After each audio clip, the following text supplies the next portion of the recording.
Hey, everybody. Welcome to No Reserve. It's part of the Hagerty Podcast Network. Now, we're here to help you make sense of the enthusiast car market, whether you're buying, selling, or just watching. Now, this week, we discussed the big inversion in the Ferrari market, where the once black sheep Dino is suddenly worth more than the V12 Daytona. Holy smokes. Also, the Corvette Z06 and the 911 GT3, both new cars, were recently flipped for well over the sticker price. That's continuing. But then on the affordable end, there's still the Chevy Chevelle. Now, I'm Larry Webster, editor of Hagerty Media, and I'm joined by Dave Kinney, publisher of the Hagerty Price Guide. Hey, Larry. Hey, Dave. Between us, we've got decades of experience buying, selling, and driving the cars we love. Plus, we've got the data of the Hagerty valuation tools. Hello, Dave. How are you today? I'm doing great. How about yourself, Larry? Well, I mean, it's kind of an interesting. I am very curious about something happening in the Ferrari market, and I believe you're really up to speed on this. Would you tell us what you're noticing and you and I were talking about earlier? You know, Dinos have flipped over Daytonas in terms of value in a lot of cases, and this is something that, we're going to have to examine the reason why. The Dino was not a Ferrari when it came out. Kind of famously, it was badged as a Dino. If you were the big dog buyer, you'd buy the Daytona. And now it appears that the Dino is the one that's not just catching up, but it's surpassed the Daytona in value. So this is like the inversion of saltwater, right? When the cold overtakes the top or some science thingy like that. But the Dino... Wow, are you from Michigan or something? You're talking about like yeah, we think about the cold. So this is really interesting. So the Ferrari Daytona was the 12-cylinder front-engine manual transmission car built in the early 70s. The convertible version was really famous on Miami Vice. That was the car that set the Cannonball Run record with Dan Gurney and Brock Yates. Yes, sir. Everything Ferrari. And for a while, I remember they were, especially the convertibles, that was the car that really set the Ferrari bubble in the 80s. Yes? Is that true? Well, pretty much. I mean, they made a lot of them compared to the earlier cars, but absolutely, they were the thing. And they were all the fakes. The convertibles were so much money, the Daytona convertibles, that they were taking coupes and chopping the top off and trying to pass them off as convertibles. Right, a lot of fraud. I wouldn't say fraud. I would say the first person who did it just said, "Hey, I want a Spider." The second person who did it knew that it was a chop top. The third person, then it gets a little iffy, but you can tell by serial numbers because these things are so well documented. But I mean, a lot of it happened. They did make, let's be clear, Ferrari did make Daytona Spiders, just not in the first couple of years. But do you happen to know, by the way, why they were called Daytonas? Because that's how I know them, but it's actually it's a 365 GTB is, I think, the official name, right? Yeah, they actually picked up the name Daytona because of the race. I mean, it was one of those things where it was a lot of cars pick up, Mercedes never introduced. Yeah, they never introduced a gull wing, but that's what we call it, right? That happens all the time. So the Daytona, picked up the name of a race and quite a cool watch from Rolex. So kind of got a lot of stuff going on. Okay, so you had the classic Ferrari GT car, V12, which I think was a Colombo motor, famous, brilliant engine. They raced these things at Daytona under the North American Racing banner and set the tone for Ferrari values. I think we've seen them soften, especially the coupes, because here's another question. The Spiders were worth a lot more than the coupes in the 80s and 90s, but in the last decade, have they sort of equalized, or are Spiders still worth more because they're rare? No, Spider's still worth more. But what's happened is, these cars kind of the coupes went up to about $800,000 and then started falling back. Now, the good thing is that this is not the first time this has happened. Daytonas have been kind of a canary in the coal mine in terms of where the market is. That's, of course, going away because they're getting much, much older, as you said, like late 60s, early 70s cars. And so there's got the stability of having that ownership, long-term ownerships on a lot of these things. Yeah, they're right at that cusp of usability because they have manual steering, and it is hard to park them. I know a lot of people are putting in electric power steering and things like that. But when you hear them go... Come on, don't go to the gym. Just drive your Daytona. Come on, man. I'd be putting electric power steering in it, just let's be clear. But you hear one go by and it just snaps your head around on you. I mean, they're just that brilliant cars. And Okay, now let's contrast that. The Dino was a sub-brand that Ferrari tried to launch in the 1960s, named after his deceased son. Yes? That is correct. And the Enzo. Dino, the Dino is not front engined. It's mid engined. It's not a V12, but it is a 2-seat car. That does have that one thing going for it. It came out as coupes, and like the Daytonas, they lost their top later on. You could get it as both a coupe and let's just call it what it is, a Targa. Yeah, so there's some similarities there in terms of introduced as a coupe, both of them, and then became a Spider or a Targa later on. Wait, no. The big split is in the engine room. So the Daytona has a Ferrari V12 that could trace its lineage all the way back to the first Ferrari V12 in the 166 in the mid 50s. The Dino, unfortunately, it was saddled with not a V12, a V6, and one of the reasons that Enzo had to make this car is by this time Fiat was a big owner or part owner of Ferrari, and they wanted to share a motor with Fiat. Even, can you imagine that? Ferrari sharing a motor with Fiat. And that was his V6 that also worked in a Fiat coupe, correct? Yeah, 2.06 liter and 2.46 liter engines. That's correct. Right. So Ferrari needed a place to put this motor, and they came up with a whole new line. They did put it in this gorgeous body. I think it was a Pininfarina. Like you said, it was a mid-engine, very swoopy looking thing. And that was the first one in 1969, the Dino 206, as you said, the 2-liter motor. Later, with the bigger motor, the 246, yeah?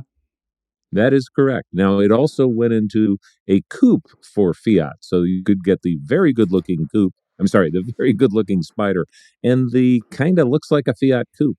Right. Lots of power, but they kind of, the corporate branding was showing on that one. So yeah, so these Dinos were basically, for decades, they were throwaway cars. I mean, there's a story of one in LA that somebody just buried it in their backyard. You remember that? Yeah, they did. They dug it up. I remember that. I don't think they were ever throwaway cars. Yeah, they were. They were like $15,000, $20,000 Ferraris. Yeah, of course they were. Come on. If anybody wants to bury one in my backyard, I've got a huge backyard. I'll take care of the whole thing. Just drop it off with the keys and the title. I'll bury it. I promise I will. It had all this baggage. It didn't have a Ferrari badge on it. Yeah, the real Ferrari people didn't really consider it a real Ferrari. It had this engine shared with a Fiat. It had all this stuff going against it, right? Man, it sounds like a horrible car. Why would anybody buy one of these, Larry? Well, of course, because, here at Hagerty, Dave, we're always ahead of the curve. What did we do 2 years ago? Do you remember?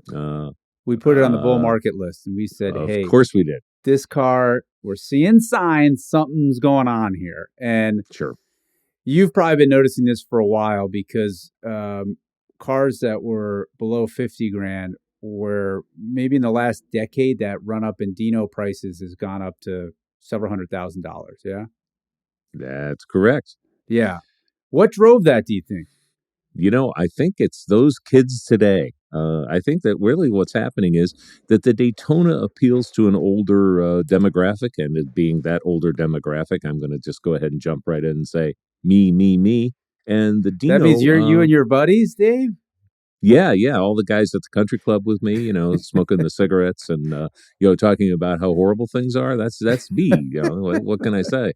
And playing golf, because I did play golf once. It didn't end well. But anyhow, the long and short of it is, I think the Dino appeals to a generation that's a little bit younger. Also, you're not going to like this. I know a lot of people who are Porsche people who have bought Dinos because they like the engineering of it, they like the styling of it, and they kind of like the fact that the engine sits in back of them. So, it's kind of a weird one because there's all that going for it. The Dino is not a big person's car. The Daytona's fine if you got a set of shoulders.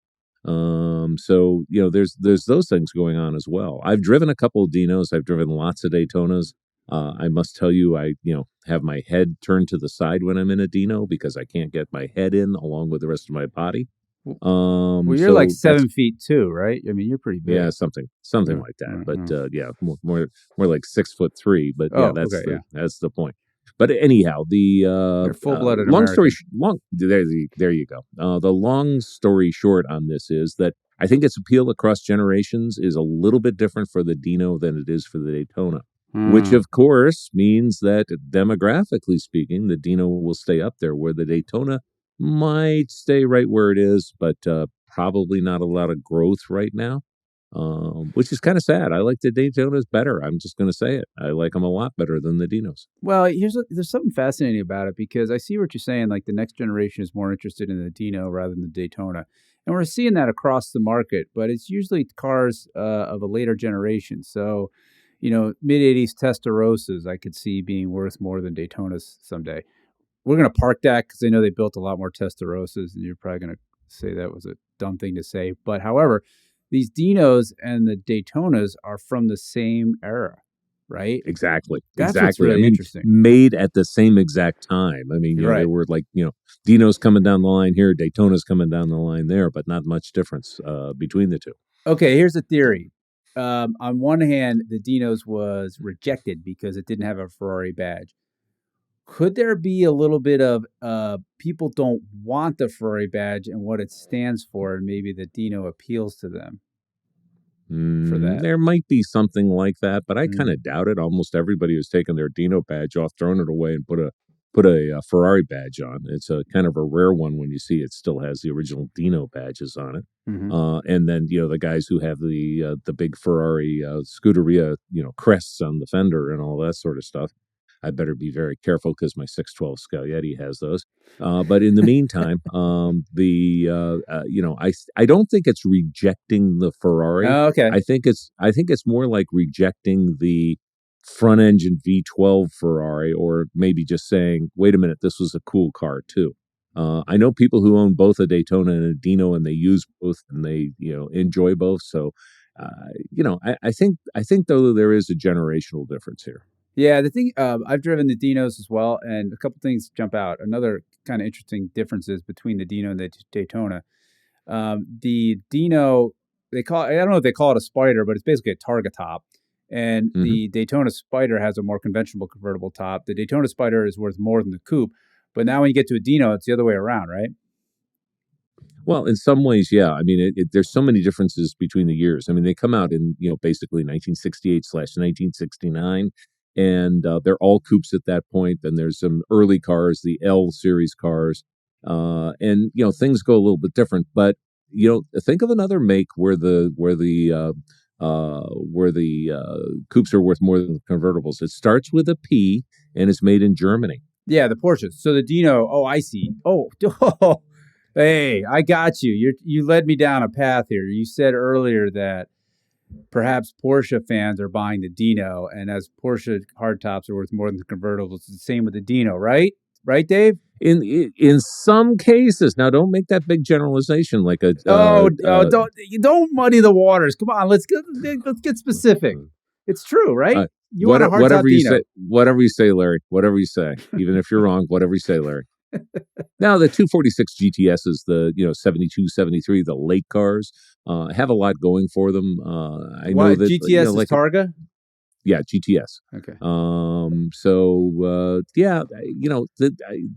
The argument is so convoluted, though, at this point. I mean, yes, Dinos are catching up and exceeding Daytonas, but parsing it farther than that makes a little bit of problems, because there's some people who will say you're going to pry that 73 GTS out of my cold dead hands because they like the fact that it's a Targa top. So, but for serious people who are going to rally or race the cars, or even Gymkhana or something like that, they're going to go for the coupe. But there aren't that many of those people out there right now that want the coupe. You mean? No, that are going to use their coupe in anger in any way. Okay.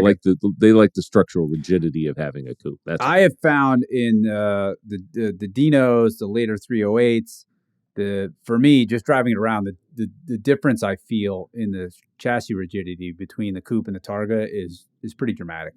So I would always pick the coupe, even if you're right. I'll give up the open air and all that stuff. So I don't think Daytonas are going off a cliff by any stretch. I mean, I think they're still worth what, $500,000-$600,000. I mean, they're half. I think that obviously they go from in the fours with cars that a lot of needs to well into the six with astonishingly nice cars, and even more so for cars. We're at that time again where the really early cars and the really late cars are what the people seem to be focusing in on in terms of the Daytonas. They like the purity of design of the early Daytonas, and they like the features that were added in the later ones. So that's part of it. Yeah, I mean, they're pretty brilliant cars. I am surprised by this. I know this is something that you said was a long time coming, but those Daytonas are pretty spectacular. So probably one of the best values in the Ferrari market today, I would argue. Yeah.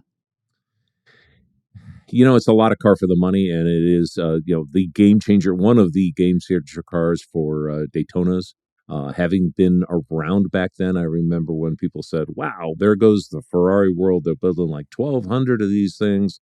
Oh my goodness, they've never built that many of any car before. That's just going to ruin the value of all of our, Ferraris.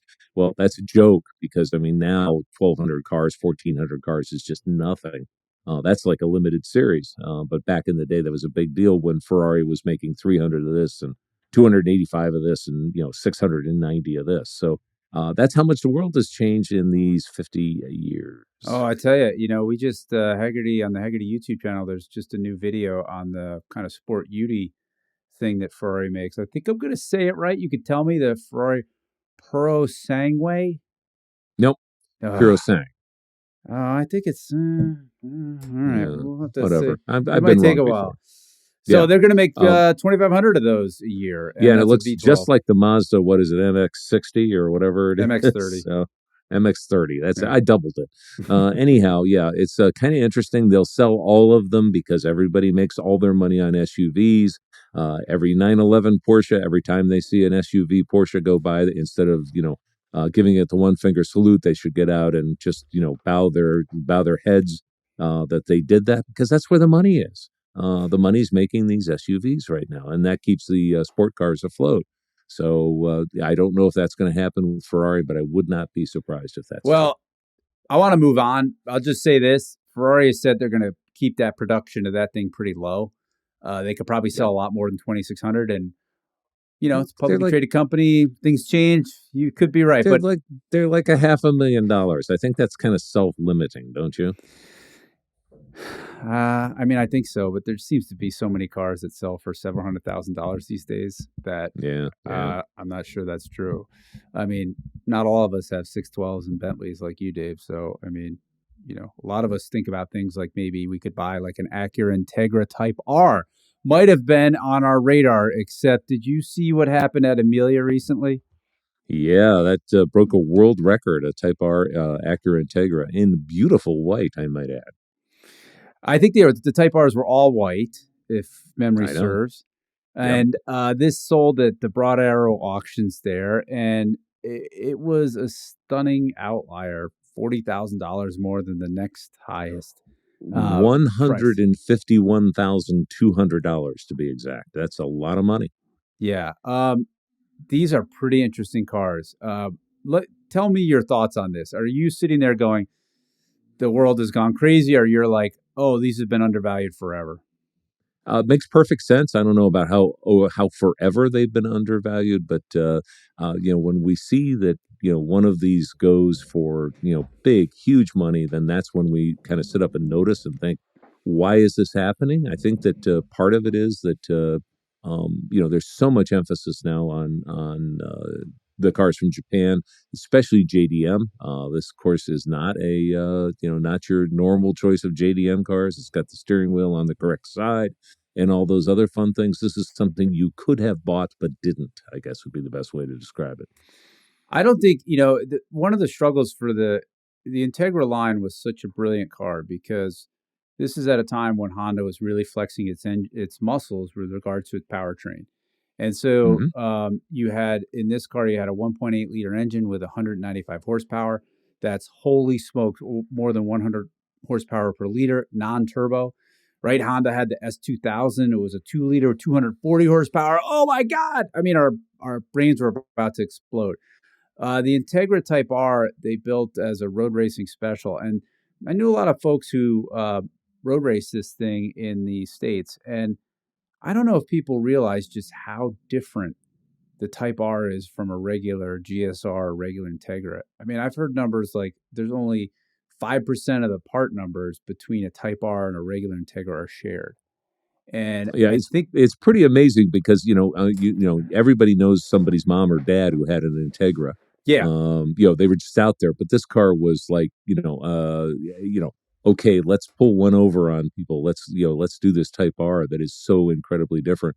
And that's what they did, and that's where this car is. I mean, you could drive this car down the street every single day, suburban, city, whatever, and only about maybe 4 or 5% of the people watching it go by would go, "Oh my goodness, that's a Type R," yeah. because it fits in with the Japanese car look of the time. Oh, I mean, it's just a fascinating car because this is when Honda was, this was not long after Honda had, they were racing with McLaren and they had won a championship. Senna was driving the car. The NSX came out. This to me, like the 85 to 2000 was Honda in its absolute awesome prime. And the other thing I like about these cars, and I'm justifying this price even if I would never pay it, is that if you think about a Shelby Mustang and, Shelby took Mustangs in 1965, we did a little stuff to them, made them a little better, different motor stuff. But then you had from the factory completely re-engineer a car and then offered it for sale to anybody. I mean, it's a very similar formula executed to a much higher level with a company that was winning in Formula One. Boom, right? Yeah, it's got all those things going for it, and I like that analogy. Believe it or not, the Shelby type analogy is kind of like, you had to be a little bit in the know. I mean, not crazy much, but you had to be a little bit in the know to know what was going on here. Shelby announced it with the stripes and the Shelby name across it. This has got a kind of a discreet little Type R badge on it, and the rear wing and a few other things that are kind of the visible stuff that makes it different from a lot of the other ones. But it's kind of ultimate stealth, in that sort of car, and I love that. Yeah, well, this one was presented really perfectly. It had very low Yeah, miles, which I think it had like 44,000 miles, right? So, I think you're right. Yeah, yeah, it had a lot of things going for it. It wasn't really molested, and which, of course, they made enough of these. They weren't super expensive, and then they were on the used market that, in the sport compact phase, they all got cut up, they all got modified. So, if you think about a twin turbo Mark IV Supra's $300,000 car, I mean, I think this price sounds not as crazy. So, I was trying to take the other side of your argument, Dave, but I failed. I think I agree with you on this one. Yeah, it's the rare car that we both completely agree on. I mean, it's one of those things where I love your analogy. Number one, the kind of Shelby analogy. Also, I think that so many of these cars got all used up in period that it makes if you have one, it now says, wait a minute, maybe you should restore it. But it also says, go and take a look at the ones that were that were beat up and kind of cut up and everything else. Maybe it's time to put them back together and make real cars again out of them, Yeah, which is amazing so soon. yeah, restoration will be tricky on these because you go to the Honda store and you need let's say a brake master cylinder, and the Type R and the regular Integra one will be different. And Okay. how will you really know? So that's going to be tricky. But what a great car. The commenters on the Hagerty Insider article was very funny. They were all very not supportive of that price, but I understand because now it means fewer of us can buy it. Another one that sold really high, it was like a brand new car, was on Bring a Trailer. It was a 2022 911 GT3 Touring with the 6-speed manual. It sold for $340,000. I thought the mania with these GT3 manuals was over. I guess I'm wrong. Yeah, well, you had me with this British Racing Green. I mean, this is like the color I want on mine. It's got everything. It's the GT3 Touring. I mean, come on, the cognac leather. I mean, it's just it's actually saying, I love you. I want you to buy me in so many ways that Porsches really don't always say to me and to some other people. I think this is I think it's a combination of the colors, which I just think are just off the charts, and having this kind of ready to go car that you'd have to wait forever for if you wanted to get something like it. So $340,000 is a lot of money. I'm not going to say it's worth it, but I'm not going to diss on the person who bought it. How's that? Dave, the sticker was $213,000. Somebody made a quick buck. Oh yeah, sure they did. I mean, there's no doubt about it. But they ordered it in the right colors. They ordered it with the right equipment. They did everything right. And so I think that's 214 to 340 is a long, long way. But they didn't get it in silver, thank goodness. Yeah, I mean, this trend we're seeing, I think maybe that this is the case to talk about the trend of like uh flipping brand new cars. And you've been around, you've probably seen it a million times. Are we in a new era or it's just like more people are talking about it? What's your guess? It's like teenage love, man. It never lasts forever. That's all I can say. I mean, you think it's going to, like, you're ready to, your world is over when that girlfriend quits you, and all that sort of stuff. No, it's not going to last forever. It's supply chain. It's the fact that we've come out of the pandemic, all these sort of things. It's a whole set of opportunities there. Will there always be people flipping cars when they see the opportunity? Yes, I'm looking at you, Ford Maverick. I'm looking at you, Ford Lightning. All those things, but they all calm down after a while because guess what? They're cars. They're manufactured. They can make another one, unless, of course, they've gone out of production with that particular model. But some of these things is kind of like, I don't care. I just sold my company for X million dollars. I really don't care if I'm paying 120 over what this dude paid for it. I want it. It's mine. See you later. Bye. Yeah, and I think it also the pipeline for a lot of these super expensive cars is so long. So if you go Mm-hmm. into the Ferrari dealer and you say, I want a 296 GTB, they say, yeah, okay, we're thinking like July 2024. And so Right. your point is, there's a fair amount of people with more money than time would say, no, I want it today. As it costs me an extra 120 grand, I'm buying your place in line. Then I'm going to buy your place in line. Mm-hmm. That's what I sound like is sort of what you're happening. It's been always happening. But the GT3 Tourings with the 6-speed seem to be good flip cars. That's been going on for 5-6 years now, ever since they did the Yeah. 911R, right? Yeah, yeah. It's so funny because you only have to put yourself back 15 years or, not even in some cases. And, I'm not going to say the cars were unsellable, but you could go to the Porsche dealer and there are dozens of them on the parking lot, on the lot ready to go. It's just what's happened is that people are focusing in on much more on focusing in on Porsche as a mark, and much more focusing on the fact that there's such incredible performance and available still in a street legal package. A lot of the manufacturers kind of dialed down the number of them made so that they have a vibrant selling market for the car. But in the end, the manufacturer wants to sell as many cars as they can because that's where their profit is. Okay, so do you think, put your crystal ball on, Dave, and maybe later we could talk about the pain that you're obviously still feeling from your high school days. Actually, I'm surprised you even had a girlfriend back then to say you lost, the love faded, but good for you. Do you see that in 5 years? So many things I could say right now, Larry, but I'm not going to. I was right there with you, Dave. Trust me. So 5 years from now, these 6-speed 911s, I mean, the prices are really high. When I say 6-speed, I mean the manual, is because Right. the expectation is that the manual transmission is going to go away. If Porsche is still making manual transmission cars in 5 years, what happens to these GT3 Tourings? Look, I think, Larry, this is something we're seeing in all kinds of markets, not just in the Porsche market. These cars that are built, they're ready to go, but they're going to go for more than the factory list price. As a matter of fact, it's happening in all kinds of cars. You talk about across the board. Ford Lightning is my favorite one, but the second favorite one is late model Corvettes, the new Z06. Yeah, there's one that just sold on Bring a Trailer, I think is what it was, and I can't remember what it went for. I'm just looking it up now. It went for somewhere in 230 or $40,000. Do you remember that? Yeah, I did see that. That was just, Oh, it's here it just, is. Two hundred I and don't get it. 32,000, and it was $100,000 over the MSRP.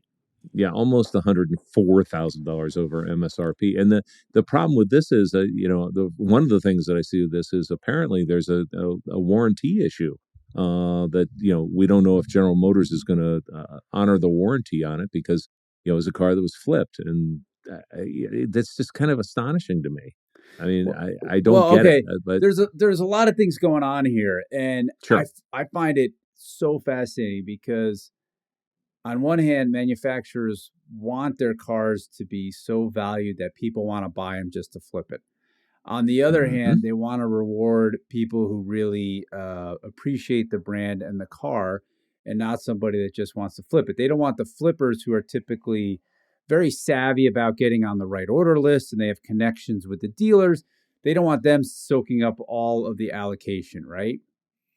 Yeah, exactly. I mean, that's a big part of it, and I get that. We're talking about walking on two edges of a sword here, aren't we? The manufacturers want to get the most money they can, and Sure. then they want to sell it to somebody who is pure as the driven snow, who will not, flip the car immediately and still be like a brand ambassador, with their brand new Z06, and they take it to Cars and Coffee and they show it to their friends and all that sort of stuff. So it's kind of a fine line that everybody walks here. It's kind of nice to make $100,000 just by saying, "Oh, yeah, by the way, you can buy my car." A lot of us have to work for it. I mean, it's one of those things that Chevrolet priced the original new Gen 8 Corvette at a very attractive price. And so a lot of people bought them and flipped them. But the flips were for $15,000 and $20,000. This one's more dramatic, and the Z06 is harder to get because it just came out. And so I think that's why this car and these cars are getting all that kind of attention. But you're right. At some point, the manufacturers are going to say, wait a minute, these things are selling for $100,000 more. I think I have an idea. Let's raise the list price $80,000. We'll take care of that. Well, this one's really interesting because it's not clear if the warranty is going to go with the car. And that voided warranty may be a way that General Motors can stop the flipping. I know the people, I just did a piece, it's on the Hagerty Media website about this motor. This is an incredible engine that is General Motors powertrain just saying, yep, we're going to electric. We know it. We're going to make one last awesomeness just to show you we can do it. It's a 5.5 liter flat plane crank V8. It revs to like 8,600. The sound is every bit Ferrari-esque. And then General Motors doing one thing, General Motors has a lot of flaws, but one thing they do really, really well is they can make stuff for not a lot of money. And so they sell this car for 1/3 of a Ferrari price, and it is really damn close to the experience. And no doubt about it, the Corvette is the cheapest performance car you can buy. Yeah, but full stop. I mean, in that kind of genre. Knowing the folks, because I'm right here in Ann Arbor, which is right close to Detroit, and all the club racing I do, I run across General Motors and Corvette engineers all the time. They're all racers. They all love this stuff like us, like we do. They are. I know General Motors is in business to make money. I get it, but the people down at the level who make this stuff are seriously care about the drivers and the owners, and for them to be able to deliver this car for around $100,000, I bet they're all geeked over the moon that they can produce this car for that level. So then when it gets flipped, I'm sure there's a ton of mixed feelings. It validates what they've done, right? Holy smokes. People love this car so much they're willing to pay $100,000 over a sticker. But on the same token, it sort of rubs it the wrong way because they want it to be more of a people's Ferrari than not. Does that make sense? I think I'm going on a little hypothetical rant here. Yeah, it all makes sense. I mean, okay, the other one is you go to medical school for 4 years or 6 years after going to college, and then you work as a barista at Starbucks. I mean, that's the sort of thing we're talking about here. The child was developed, it was ready to go. Wait a minute, follow me here, okay? It was ready to go. We want it out there. We want people enjoying it, and then all of a sudden, instead, it takes a different course and it goes to a second owner. So, I get it. The Corvette is one of those cars that deserves so much respect that it doesn't get. And it just bothers the living hell out of me that, the next best thing is $150,000 more all the way across the board for Corvettes, full stop. However, I'm going to go back to something you said earlier about how this is the last of the ICE cars, the last of the internal combustion engine cars. How many times has Cher retired? gone on that final retirement tour. I think we're talking about the same thing with automobiles here. Wait. You're getting into politics here. Come on. This is dangerous territory. Let's stick to cars. Stick to what you know. No, share's not politics. It's just that she's had like 5 5 never again tours. This happens because the money's there. And I think the same thing's going to happen with automobiles. I think the end of the ICE car, I like to think, and maybe I'm just being hopeful, that we won't see the end of the ICE car anytime soon. No, I think it's going to become a more specialty car. But yeah, you're right.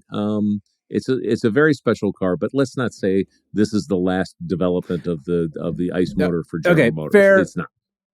You probably got me there, Dave. Very good. Very good. You get a check mark.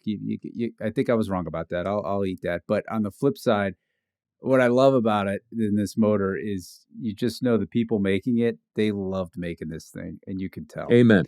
And I love that. And like you said, I've met some of the engineers, gone to some of the parties up there, and Are you a disco dancer, Dave?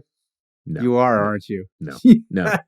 I can see the ball. You don't even need a disco ball with you. You got your bald head, right? It's just shining right there. Yeah, thank you. I really appreciate that. This is a family show, right? I can't say those things. But anyhow, you're right. These guys live and breathe, and gals live and breathe automobiles, and they like the fact that they're working for a company that allows them to do this every once in a while. It's very, very cool. And we should get down and honor these people and say, wait a minute, instead of dissing on General Motors for any reason for doing this, or any company that does this, this is just an exceptional car that is at a bargain basement price. Yeah, it's what humans can do when they get together. It's kind of amazing. But one last thing on this, the company that is just the best at scaring away flippers is Ferrari. Oh, yeah. I mean, if you want an Enzo or one of the special cars, and if you sell it within 2 years, I mean, they'll almost never talk to you again. That's pretty true, isn't it? Yeah, well, there's something to that. I mean, you get on the Ferrari train and you buy this one so you can buy that one so you can buy this one. And, that's been going on for quite some time. There's a lot of people who don't like that, but there's a lot of people who buy into it. You can always buy them used. I'm not a new car buyer for anything other than daily drivers. So you can always wait it out and get something. But the fear is, it's the FOMO, the fear of missing out. You don't have the latest, you don't have the greatest. And, one of your buddies has gone ahead and bought it. But yeah, Ferrari's made an art form out of it. They've done a really, really good job with making it so that mere mortals can't walk into their dealership and buy everything they want. But I'm going to go back to earlier on. I was saying about, Ferrari Daytona is named after a race and a watch. Or a racetrack and a watch. Well, the same thing's true with the Rolex Daytona. You can't get one. You have to know somebody. You have to be a jeweler. You have to all this sort of stuff, or you pay the aftermarket flip price. Yeah. I mean, that's the way luxury goods work. Speaking of Ferrari, there is one that's coming up for sale in Ontario through RM Sotheby's, and maybe probably making some waves in the collector car community. It's a Ferrari Enzo. This is a 2003 car with only 141 miles on the odometer. And there's, I suspect, a feeding frenzy for this. Again, just going to have my little plug in here. This means this car has sat unused for 20 years. I mean, but anyway, I'll get off of that. What could possibly go wrong? No flat spots in the tires. Yeah, I know. So and it's our jet. Go ahead. This is going to be a big deal. Yeah. But we won't know. I know we won't know, but now we're into that segment of the show, Dave, where we're talking about future sales that we have our eyes on. I know you're watching, but it's a sealed bid auction. I hate sealed bid auctions, but that's what's going to happen. What are sealed bid auctions?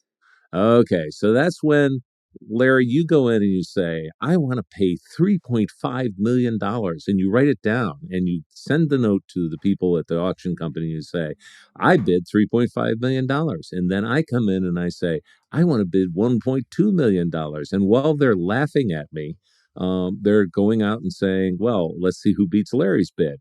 So, you don't know where you stand and that sort of thing. I don't like it for real estate. I don't like it for cars. I don't like it for anything else, the sealed bid auction. I sure do like 100-mile Enzo, though. So, well, wait, if I'm a seller, and I think if I'm selling, this is the best thing that ever happened. The sealed bid. Could be. Right? Could be. Yeah, you greedy pig. What can you say? I mean, of course it is. I like to see these things out in the public, out in the open, because that at least makes me think that it's harder to to play games with these cars. I'm not talking about this car in specific. I'm talking about every car that is done at a sealed bid.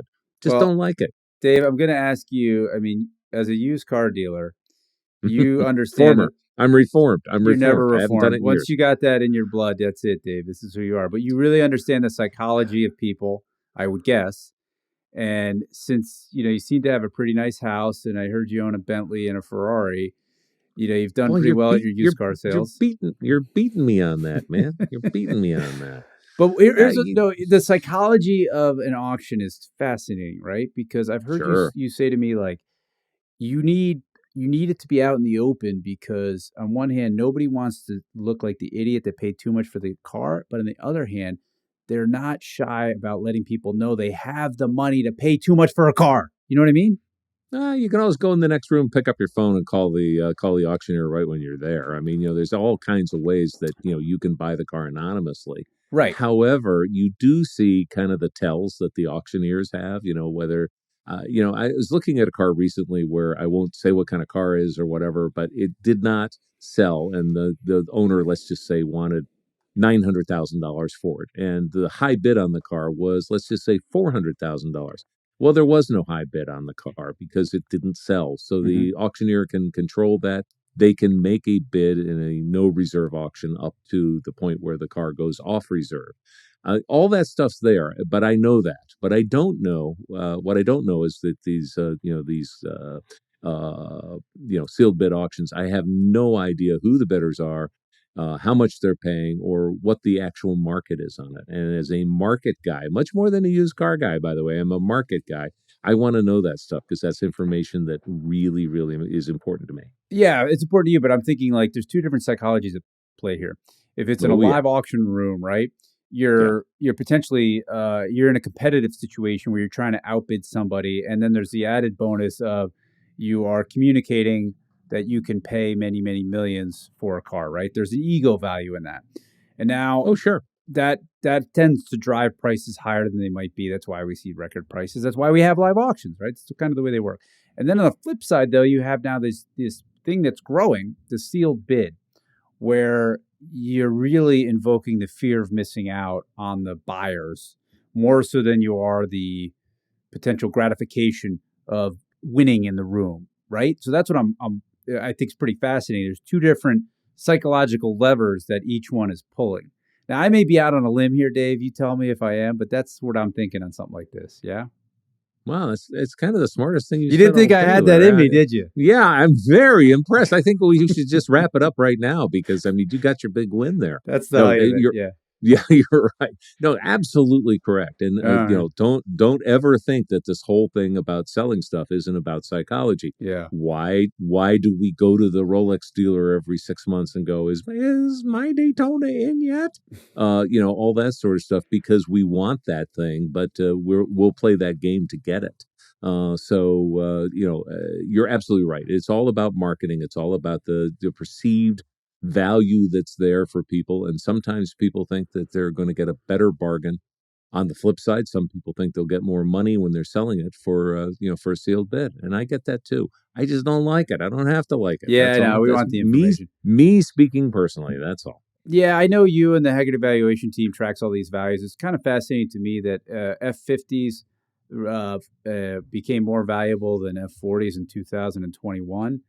I'm sorry, more valuable than Enzos. And they've always been, the F40s are really cool, but they built 1,000 of them. These Enzos, the top of the market is like 4.2 million-ish, according to the Hagerty price guide right now. Yeah, 4.3, yeah.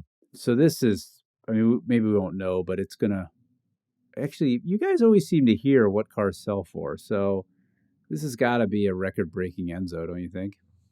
It probably will be. And it's got it all.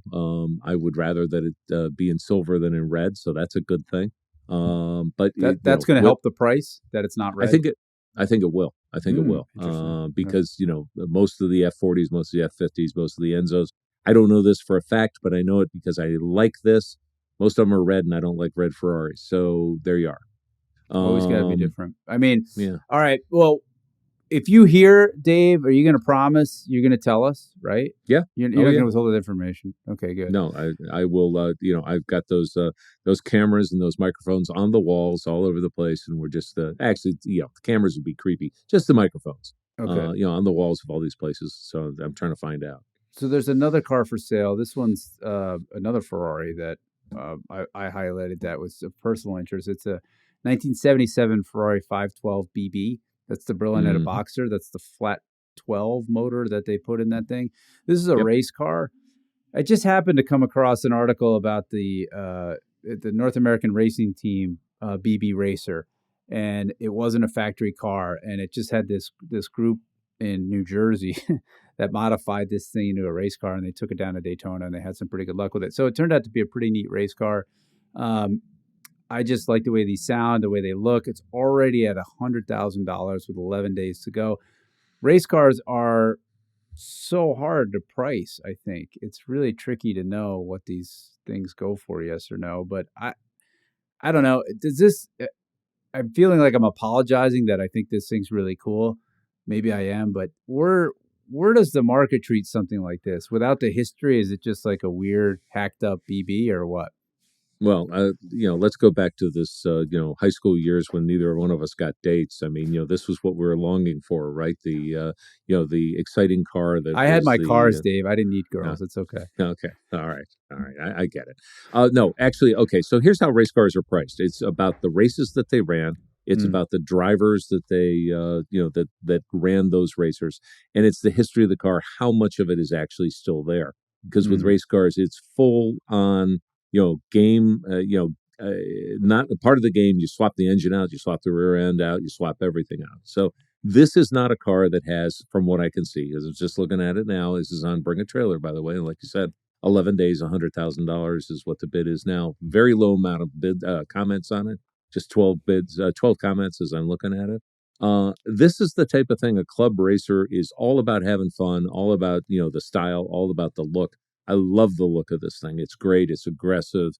The 512 BB, not my favorite of the Ferraris, but why not? This one has the looks. Hey, this is the car that followed right after the Berlinetta Boxer followed right after the Daytona. And some of us, when Daytonas were U.S. legal, the BBs were not, and so we kind of missed out on having that whole.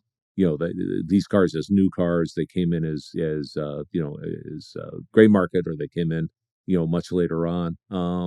But I don't know what this thing's going to wind up at. I have absolutely no idea because I haven't done my research on it. $100,000 sounds awful damn cheap, so it's going to go for more than that. But yeah, this is to fulfill all those boy racer dreams that you've always had. So I think you should buy this. I think you should sell everything and buy this right away. Well, that's why auctions are so fun, because you can't. It's a one-off car. How do you set what the price is? But that's what the auction's going to do. So I'll be watching that one. The other thing that our folks at Hagerty Insider, and I know you're involved in that very much on a day-to-day basis. So this isn't going to be news to you, but it's fascinating to me that like Chevy Chevelles from the 60s and early 70s continue to be really strong. And as we were talking about in the beginning of the show, the flip from Daytonas to Dinos, Chevelles just seem to have this staying power. And I thought Chevelle people all had Chevelles, but nope, these things are still really, really strong. This one is right now. It's on the Hagerty auctions. It's got 4 days to go. It's at $21,000. It's a $396, so it's not even, but it's not. It's got different wheels. It's not perfectly stock, and it's still really, really strong price. What am I missing here about these cars? I'm missing it too in a little bit. In the same way, I kind of don't get it, but these are fun money cars at $21,069, and it's got 4 days left, so it's going to go for more than that. But I think a lot of people, this was an obtainable car when they were younger. It also represents the freedom to do what you want. What do you mean? Okay, so how many Chevelles that were 2 years old, that were owned by anybody under 35 years old in the day, had original wheels on them? The answer to that is zero. Everybody customized them. Everybody modified them. Everybody had fun with them. And so, I think that continues, that you can kind of continue doing the things that you want to make it your specific car. And I think that's the beauty of the Chevelle, especially, and the cars, the Malibu, all the ones that kind of run around with it, have all that going for them. So I was never that guy. I was more of a Mustang guy. I was more of a Camaro guy than I was a Chevelle guy, but I get it. They were affordable. If you had a job, you could get one of them. And I think a lot of people, that are, now, sadly, my age, or a little bit less, maybe 10 years less, think of these as kind of the ultimate freedom machines. Oh, I see. Because you have the license to do whatever you want. I mean, when I see this thing, the picture that pops in my mind, I don't know if you've seen that photo. It's of it's a bunch of younger guys in the 70s. You can tell because of the way their haircuts are. They're shirtless. They've got cutoff jeans as shorts. And they've got like a big chain hooked to a branch of a tree, right, and they're hauling an engine out of a Chevelle, right? That's what this car's for. Yeah, no, it's exactly right. I mean, once they were a couple years old, they were so incredibly affordable.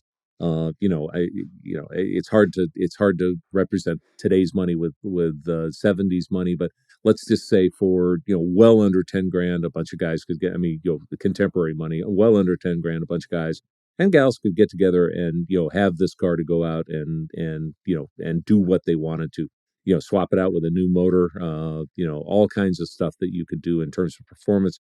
All the performance parts were available. They were cheap. Back in the day, you'd call an 800 number. You remember those? You wouldn't look on that weird internet thing. And you could get all those parts and you could have them in instantaneously and have a fun car to drive and go styling out on the street. 4 cars and coffee. You take it to, different kind of meats and stuff like that, but just have fun with it. They're a freedom machine. They're absolutely cool. A freedom machine.